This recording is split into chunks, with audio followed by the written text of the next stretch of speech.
They didn't call it the Tri-Power for nothing. 3 carburetors, 1 mission, and a warning to everything else on the road in 1967, move over or get left behind.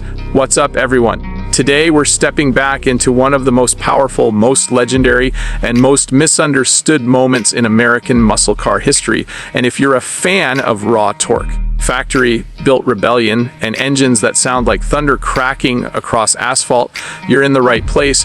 And before we dive deep into this story, what's up, everyone? Subscribe my channel. Picture America in 1967. Muscle cars aren't just transportation anymore, they're statements. They're rolling proof that horsepower is freedom and that the sound of a V8 can change your heartbeat. Gas is cheap, competition is fierce, and manufacturers are quietly waging war under the hoods of their cars. Pontiac is right in the center of that war, and the GTO is already a legend.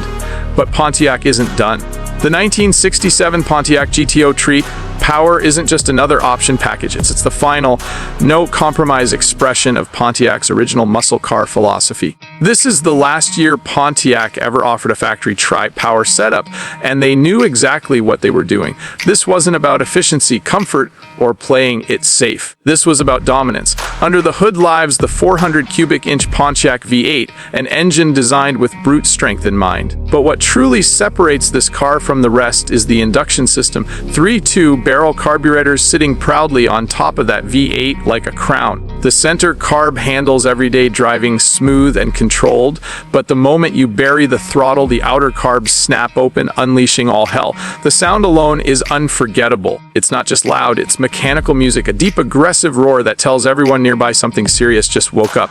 Pontiac rated the 1967 Tri-Power GTO at 360 horsepower, but anyone who understands muscle cars knows factory ratings in the 1960s were often conservative. The real magic isn't just horsepower anyway, it's torque. A massive 438 pound-feet of it. That torque hits hard and early, pushing you back into the seat and making the car feel alive, almost angry, like it's daring you to keep your foot down. The 1967 model year itself is special. This was the first year for a major redesign of the GTO. The body became more sculpted, more aggressive, and more refined all at once. Gone were the stacked headlights of earlier years, replaced with horizontally mounted units hidden behind a clean, menacing grille. The body lines are tight, muscular, and purposeful. This car doesn't need flashy gimmicks to get attention. It commands respect just sitting still. Inside, the 1967 GTO balances muscle with sophistication. Pontiac knew their buyers wanted performance, but they also wanted style.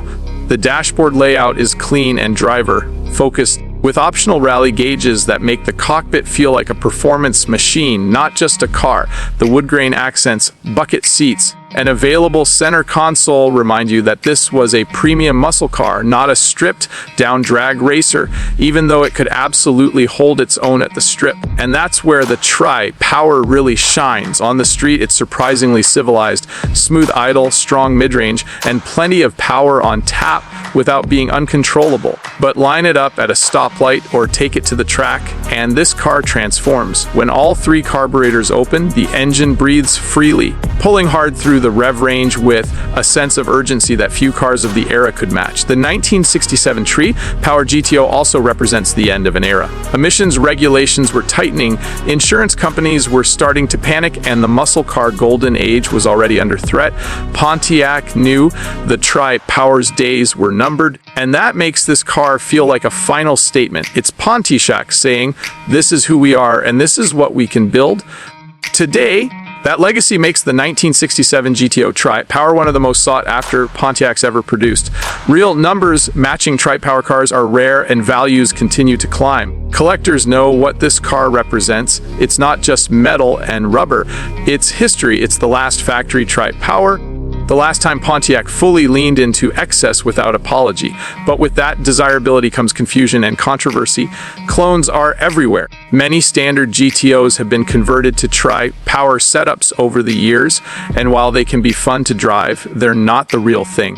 Authenticating a true 1967 Tri-Power requires knowledge documentation, correct engine codes, intake casting numbers, carburetor tags, and original paperwork. That hunt for authenticity is part of what makes owning one so exclusive. Driving a real 1967 Pontiac GTO Tri-Power today is an experience modern cars simply can't replicate. There are faster cars, there are more advanced cars, but very few cars connect you so directly to the machine. You feel everything.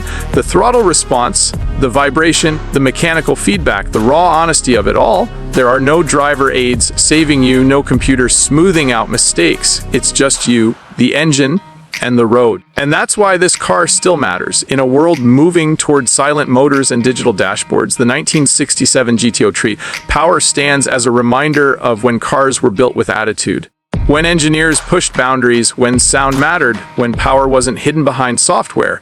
This car is loud, proud, and unapologetically American. Every time a Tri-Power GTO fires up, it tells a story of ambition, rebellion, and innovation.